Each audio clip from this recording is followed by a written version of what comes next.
हो। Hello friends, दोस्तों आज हम सीखेंगे रीजनिंग के कुछ महत्वपूर्ण प्रश्न। दोस्तों विज्ञान संबंधित है, साइंस के क्वेश्चन है और कुछ गणित के है। तो दोस्तों आइए अपन शुरुआत करते हैं पहले प्रश्न से। वायुमंडल में O2 का प्रतिशत कितना है? दोस्तों O2 होती है ऑक्सीजन गैस। कौन सी गैस होती है? Oxygen gas. 2%, 21%, 1.5%, 0.03%। दोस्तों O2 का होता है 21%। कितना, कौन सा ऑप्शन राइट होगा अपना? बी ऑप्शन अपना राइट है।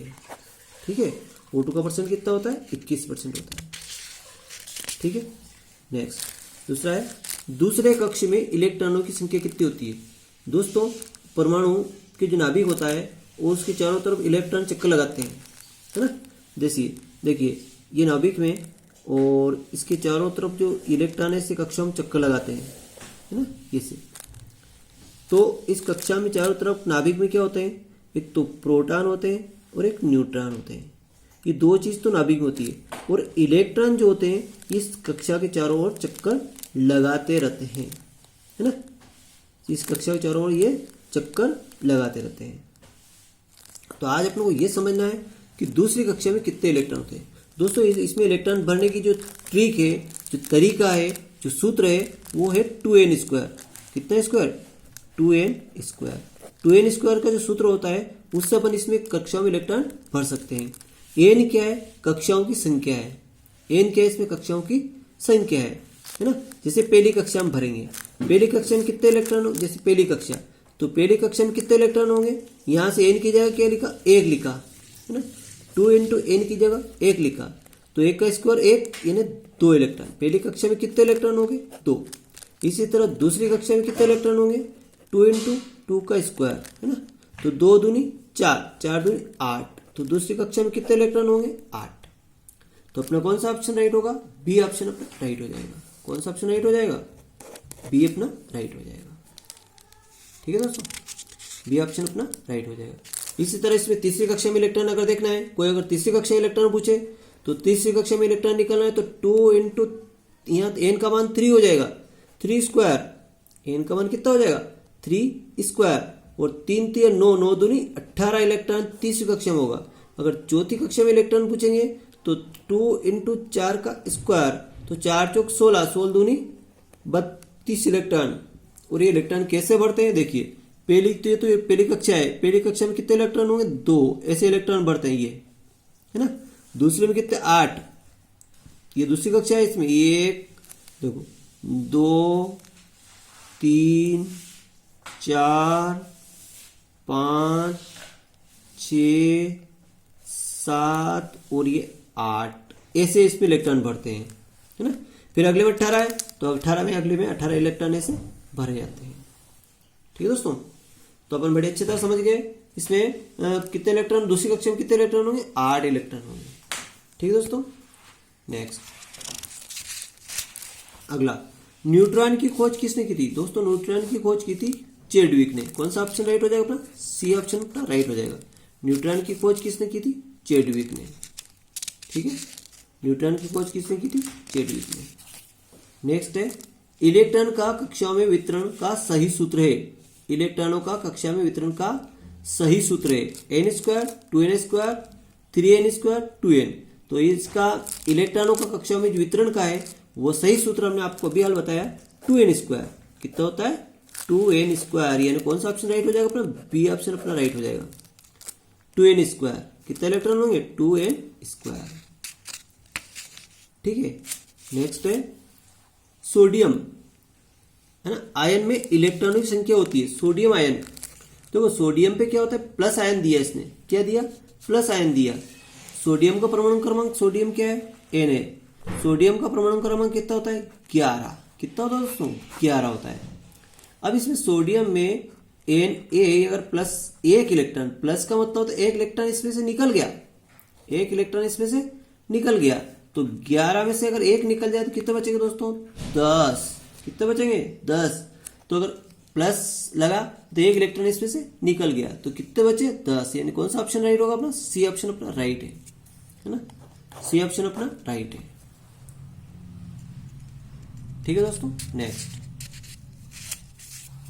अगला, क्लोरीन आयन में माइनस में इलेक्ट्रॉनिक संख्या कितनी होती है? क्लोरीन माइनस, क्लोरीन का परमाणु क्रमांक कितना होता है दोस्तों? 17। Cl का कितना होता है? 17 होता है। अगर Cl में एक माइनस आयन लगा मतलब एक इलेक्ट्रॉन और इसने ग्रहण कर लिया, अष्टक पूरा करने के लिए एक इलेक्ट्रॉन और इसने ग्रहण कर लिया, तो ग्रहण कर लिया जैसे इसका कितना 17 का 287 था। पहले कितना 287 था, है ना।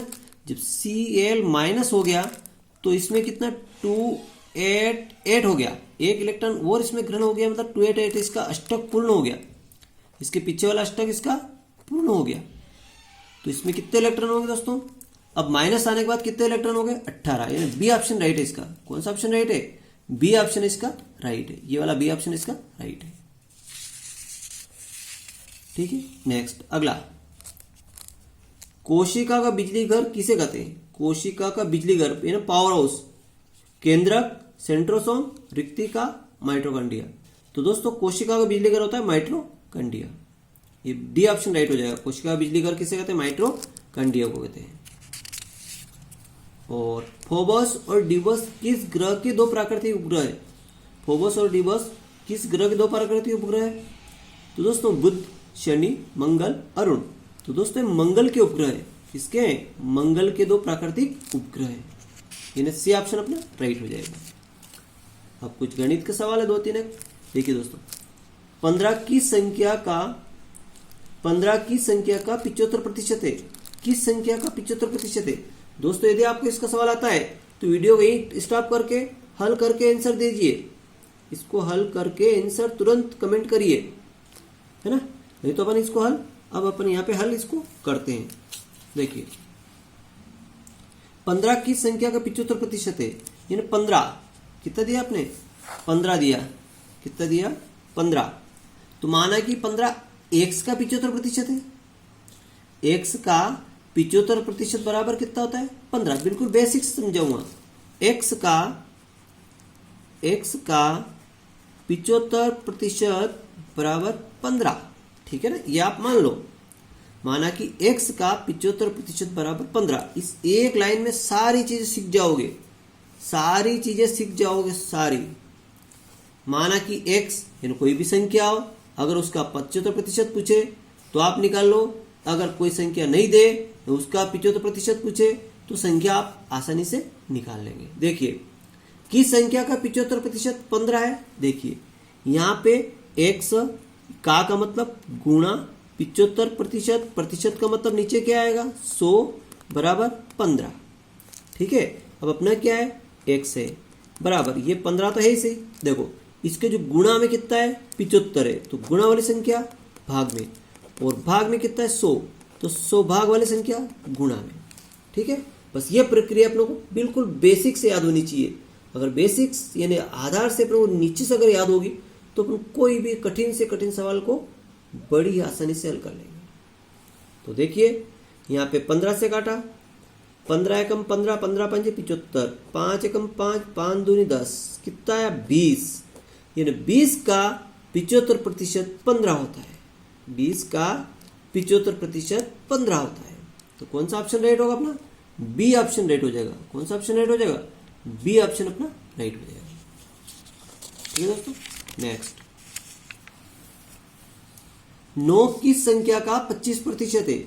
9 की संख्या का 25% है। अब 9 किसका पूछा? 9 का, है ना, की संख्या का। तो 9 माना कि x, 9 देखो x का कितना प्रतिशत है? 25 बराबर कितना है? 9।